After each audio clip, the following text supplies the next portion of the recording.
Yon mga paps, ayan na, kakarating lang na in-order ko. Ito yung 360 degree na side mirror leg na full CNC siya mga paps, ayan.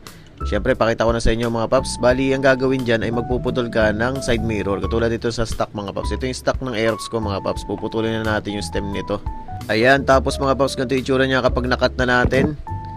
Yan, wala na, putol na. So, lalagay lang natin yan dito. Saktong-sakto talaga siya mga paps. Sukat na sukat. Tapos, higpitan lang natin yung lock na bolt dyan, dalawa. Para maipit siya mga paps. At hindi siya mahugot syempre. Ganon din sa kabila gagawin. At ganito na yung itsura niya. Ayan, ikakabit na lang natin. Ganito na siya mga paps pag nakakabit na yung ating side mirror. Ang forma din talaga pala nito. Tapos ganito naman pag nakakabit na sa motor natin mga paps. Yun oh. Angas din pala talaga nito. Kaya pala dahil bumibili nito. Tapos pwede mo iganyan oh. Pag medyo etomak ka oh. Pero syempre be responsible mga paps. Kapag umaandar na kayo, nasa kalsada na kayo, ay balik nyo lang sa dati mga paps. Para hindi kayo mahuli. Syempre bawal yan. Ayan, kung mga tambay lang, pwede iganyan. Pero ibalik nyo rin sa stock. Yun lang mga paps. Ride safe.